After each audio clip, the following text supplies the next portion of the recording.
कहते हैं भगवान सबके साथ इंसाफ करता है। कुछ लोगों के साथ इंसाफ हो जाता है और उनको पता भी नहीं चलता। मैं भी उन्हीं इंसानों में से एक थी। मेरा नाम माही है। मेरे माँ बाप ने मेरी शादी एक बहुत ही अमीर आदमी से कर दी, जो कि बहुत बड़ी पोस्ट पर एक सरकारी अधिकारी था। मेरा पति मुझसे 15 साल बड़ा था। मेरे पति के सर पर एक भी बाल नहीं थे। जब हम कहीं घूमने जाते तो लोग मुझे उनकी बेटी समझते थे। मेरे पति मुझसे कहते थे कि मैं ज़्यादा खाना खाया करूं, जिससे मेरा वज़न बढ़ जाए और मैं भी उम्रदराज लगूं। मैंने एक दिन मजाक में ये कह दिया कि अपना वज़न कम क्यों नहीं करते। तो ये सुनकर मेरे पति को गुस्सा आ गया और उसने मेरे गाल पर एक थप्पड़ दे मारा। हमारी शादी को अभी एक हफ्ता ही हुआ था और उसने मुझे इतनी जोर का थप्पड़ मारा था कि मैं ज़मीन पर गिर गई। मुझ गुस्से में चिल्लाकर बोलने लगा, औरत हो, औरत बनकर रहो, मेरे सर पर बैठने की ज़रूरत नहीं है। मैं तुम औरतों को अच्छे से जानता हूँ। अगर तुम्हें काबू में ना रखें तो पता नहीं क्या करोगी। तुम मेरा खाती हो, मैं ही तुम्हारा सब कुछ करता हूँ। तुम्हें कोई हक नहीं मेरा मजाक उड़ाने का। मैंने बोला, मैं आपका मजाक नहीं उड़ा रही थी। लेकिन उसने मेरी एक बात ना सुनी और बहुत बुरा मान लिया। मुझे बहुत दिनों तक ताने देता रहा। मेरे पति का नाम अमन था। वो मेरे लिए हमेशा ऐसी चीज़ें लाता जिससे मेरा वज़न बढ़ जाए। अमन मेरे लिए कभी पिज़्ज़ा, कभी बर्गर, तो कभी कुछ, हमेशा ही उल्टी सीधी चीज़ें लाता। मुझे ये सब खाने की आदत नहीं थी, जिससे मेरा पेट खराब रहने लगा। मैंने मना भी किया, लेकिन वो मेरी बात सुनने के लिए तैयार ही नहीं था। अमन का बोलना था, खाओगी तो यही सब चीज़ें, नहीं तो कुछ भी नहीं मिलेगा। ये सब खाने से मेरा वज़न बढ़ने लगा और मैं बहुत बुरी दिखने लगी। सब मुझे देखकर कहते थे, शादी से पहले तो कितनी खूबसूरत लगती थी, अब इतना वज़न क्यों बढ़ा लिया, कितनी बुरी लग रही हो। ये सुनकर मैं बहुत दुखी होती थी। किसी को क्या बताऊं कि मेरे साथ कितनी ज़ातियाँ होती हैं। मैं तो अपनी तकलीफ़ किसी को बता भी नहीं सकती थी। अमन मुझे कभी भी मारने लगता, मेरे घर वालों को गालियाँ देने लगता, कभी भी ताना मारता और पता नहीं क्या क्या ज़ातियाँ करता रहता। पत्नी होने के नाते मेरी कोई इज्जत नहीं थी। मैं सोचती थी कि चलो जैसा भी है, मेरा खर्चा तो उठाता ही है, लेकिन अब तो उसने वो भी बंद कर दिया था। एक दिन मुझसे अमन कहने लगा, अब से अपना खर्चा तुम खुद उठाओ, मेरे पास तुम्हारे लिए पैसे नहीं हैं। अगर तुम्हें पैसे चाहिए तो अपने लिए नौकरी तलाश लो। मुझे अब लगता था कि मेरी ज़िंदगी से सुकून कहीं गायब हो गया है। रोज़ किसी न किसी बात पर घर में हंगामा होता था। मैंने एक स्कूल में पढ़ाना शुरू कर दिया। मेरी हालत इतनी ख़राब हो गई थी कि मैं कभी भी रोने लगती। एक बार तो अपनी क्लास में अपने स्टूडेंट के सामने ही रोने लगी। स्कूल में एक टीचर से मेरी दोस्ती हो गई। बहुत ही अच्छी औरत थी। एक दिन मैंने अपनी पति के बारे में उनको बताया कि वो कभी भी मुझे मारने लगता है, गालियाँ देता है। वो मेरी बातें सुनकर हैरान रह गई थी। मेरे पास कोई और नहीं था तो मैं अपनी तकलीफ़ उनको ही बता दिया करती थी। एक दिन मेरे पति के दोस्त घर आए। मैंने खाना बनाने लग गई। मेरे पति अपने दोस्तों से बोल रहे थे कि जब तक बीवी को मारो नहीं, वो सीधी नहीं चलती, सर पर चढ़कर बैठ जाती है। इसीलिए मैं बिना वजह भी अपनी पत्नी को मार लेता हूँ। अमन ने ये सब अपने दोस्तों से ही नहीं बल्कि अपने रिश्तेदारों से भी यही बोलता था। मेरी उसके दोस्तों और रिश्तेदारों की नज़रों में कोई इज्जत नहीं है। अमन हमेशा मेरी बेइज्जती करते रहते थे।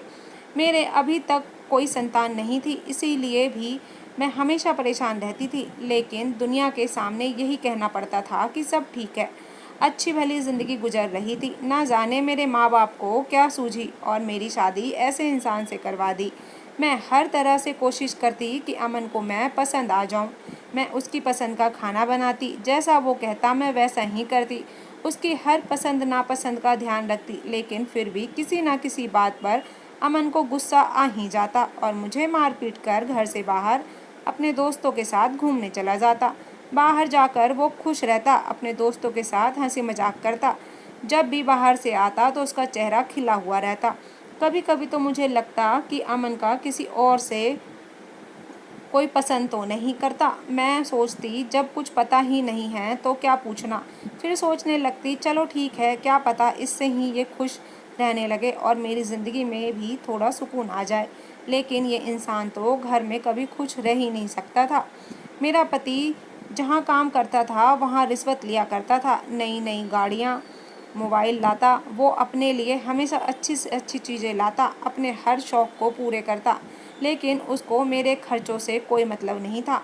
मैं अपने खर्चे अपनी नौकरी से खुद पूरी करती थी। अब तो हम पूरे मोहल्ले में फेमस हो गए थे कि ये दोनों लड़ते रहते हैं। हमारी लड़ाई कुछ ज़्यादा ही हुआ करती थी। एक दिन मेरा पति मुझसे लड़ने लगा और ज़ोर ज़ोर से चिल्लाने लगा, चीख चीख कर बोलने लगा कि तुमने इतना बुरा खाना बनाया है, कुछ ढंग का नहीं बना सकती थी, ये दाल बनाकर रख दिया है। मैंने कहा, अगर अच्छा खाना है तो उसके लिए पैसे भी देने होते हैं, और मेरे पास पैसे नहीं हैं, मुझे अभी तक सैलरी नहीं मिली है। खाने को लेकर अमन मुझसे खूब लड़ा और बोलने लगा कि तुम मुझे अच्छी नहीं लगती, मैं तुम्हारे साथ नहीं रहना चाहता। आज तक तुमने मेरे दिल में अपनी जगह नहीं बना पाई।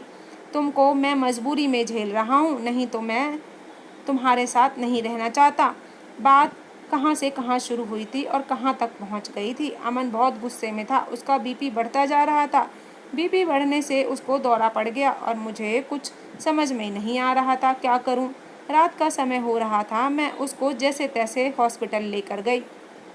डॉक्टर ने बोला, आपने आने में देर कर दी, आपके पति को पैरालाइज हो गया है, अब ये ना चल सकते हैं ना बोल सकते हैं, इनका शरीर बेकार हो चुका है, बस इसकी आंखें और 2-4 उंगलियां ही हिला सकते हैं। मेरे पति ने गुस्सा करके अपना ही नुकसान किया था। 1 हफ्ते बाद हॉस्पिटल से घर आ गए।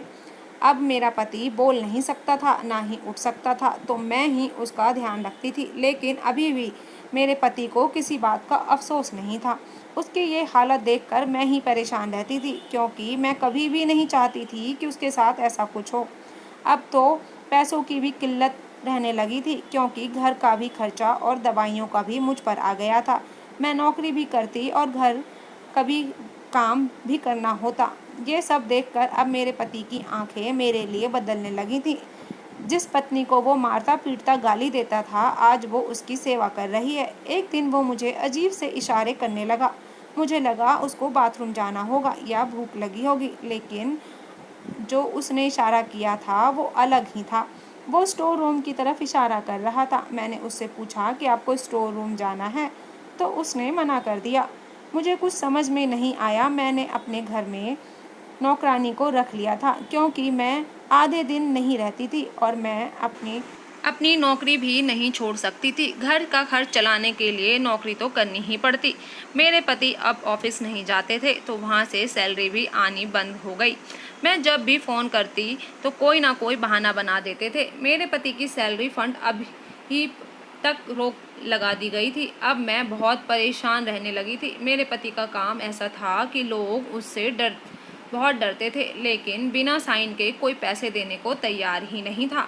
और जो अमन के दोस्त और रिश्तेदार थे, जो इसके आगे पीछे घूमा करते थे, वो आज अमन के बुरे वक्त में गायब हो गए। मैं जब भी किसी को कॉल करती, कोई नहीं उठाता। अब अमन को एहसास हो रहा था, जिसका वो मजाक उड़ाया करते थे, आज वही उनकी सेवा कर रही है। वो रोज़ रात को मुझे स्टोर रूम की तरफ इशारा करता और रोता रहता। मैं भी उसको देखकर रोने लगती। मुझसे उसकी हालत देखी नहीं जाती थी। हमारी शादी को 5 साल हो गए थे, लेकिन उसने मुझे कभी चैन से नहीं जीने दिया था, पर फिर भी मैंने उसे माफ़ कर दिया था। मुझे लगता था कि उसके किए की सज़ा उसको मिल रही है और मैं उसे कोई सज़ा नहीं देना चाहती थी। अमन अब स्टोर रूम की तरफ इशारा करता और मैं वहां जाकर देखती। मुझे कुछ नहीं मिलता था। मुझे अमन के इशारे का मतलब समझ नहीं आता था। एक दिन अमन के एक रिश्तेदार घर आई और उसको देखने के बजाय वो मुझसे उसकी सैलरी और फंड की बात करने लगी। कितना फंड मिला है? उसके पास तो बहुत दौलत होगी, क्योंकि ये तो बहुत रिश्वत लेता था। मैंने कहा, मुझे नहीं पता, मेरे पास कोई पैसा नहीं है और फंड के लिए जब भी कॉल करती हूँ आजकल बोलकर टाल देते हैं। वो मुझसे बार बार यही पूछती रही। मैंने बोला, मैं अपना घर खुद कमा कर चलाती हूँ। मैं 30 दिन तक स्कूल जाती हूँ, तब मुझे 30,000 रुपये मिलते हैं, जिससे मेरा घर चलता है। फिर वो औरत बोलने लगी, कहीं तुम्हारे पति ने दूसरी शादी तो नहीं कर रखी थी? मैंने कहा, मुझे नहीं पता। उसने मुझे बोला कि अगर फंड का पैसा मिलेगा तो क्या करोगी? मैंने उससे कहा कि मैं इनका कहीं दूसरे जगह पति का इलाज करवाऊंगी। और वो औरत मुझसे बोलने लगी, तुम झूठ बोल रही हो, इसकी सारी दौलत तुम्हारे पास ही है। ये लोगों से लाखों की रिश्वत लेता था, तुम पर ही उड़ाता होगा। ये सुनकर मुझे गुस्सा आ गया और मैं चिल्ला कर बोली, तुम्हें जो करना है कर लो। रही बात दौलत की तो तुम जाकर ढूंढ लो इसकी दौलत भी और उसकी दूसरी पत्नी को भी। मेरे गुस्सा करने पर वो मुझसे बोलने लगी, तुम्हारा भी यही हाल होगा जो तुम्हारे पति का है, क्योंकि ये भी ऐसा ही था और तुम भी ऐसी ही हो। देखना जो हाल तुम्हारे पति का हुआ है कहीं तुम्हारा ना हो जाए। मुझे गुस्सा आ गया और मैंने उसको जाने के लिए बोल दिया। वो औरत चली गई। मैं अपने पति को सारी बातें बता रही थी तो मेरे पति सब समझ रहे थे और मुझसे बात करने की कोशिश कर रहे थे, लेकिन कुछ बोल नहीं पा रहे थे। मेरे पति रोज़ मुझे स्टोर रूम की तरफ इशारा करते और रोते रहते। मैं अपने पति का हर महीने डॉक्टर से चेकअप करवाती थी। डॉक्टर ने बोल दिया कि इनके ठीक होने के बहुत ही कम उम्मीद है। मैंने डॉक्टर को बोला, ये बस रोते रहते हैं। तो डॉक्टर ने बोला कि इनको समझाइए, नहीं तो इनकी आंखें खराब हो जाएंगी, इनको दिखना भी बंद हो जाएगा। मैं अमन को बहुत समझाती कि सब ठीक हो जाएगा, तुम चिंता मत करो, लेकिन वो बस रोते रहते और इशारे करते रहते। फिर एक दिन मैं जब सोकर उठी तो मैंने देखा मेरे पति अपनी आंखें नहीं खोल रहे हैं। मैंने डॉक्टर को बुलाया तो डॉक्टर ने बताया कि आपके पति का देहांत हो गया है। मुझे ये सुनकर धक्का सा लग गया था। मैं हैरान रह गई और मैं रोने लगी। मैंने अपने पति का अंतिम संस्कार पूरी रीति रिवाज से किया। मैं अब अकेली रह गई थी। मुझे अपने पति की रह रहकर याद आती थी। इस घर में मैं और मेरी नौकरानी रह गए थे। वो मेरा सारा काम करती थी, खाना बनाना, कपड़े धोना, साफ सफाई, सब। मेरा कुछ भी करने का मन नहीं करता था। जब से मेरे पति का देहांत हुआ था मैं अपने काम पर भी नहीं गई थी। फिर मेरे पैसे ख़त्म हो गए और मैंने अपनी नौकरानी से आने के लिए मना कर दिया, क्योंकि मेरे पास उसकी सैलरी देने तक के लिए पैसे नहीं थे।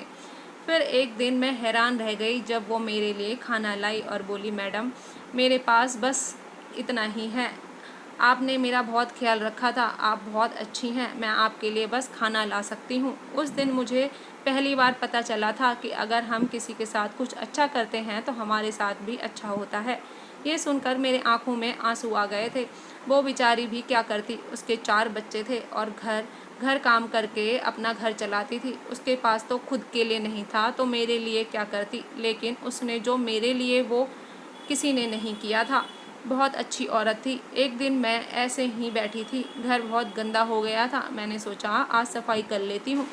मैंने जैसे ही सफाई करना शुरू किया मुझे अपने पति के इशारों की याद आ गए और मैं घर की सफाई करने के बाद स्टोर रूम की सफाई करने चली गई। मैंने जैसे ही स्टोर रूम का दरवाज़ा खोला, स्टोर रूम बहुत गंदा हो रहा था।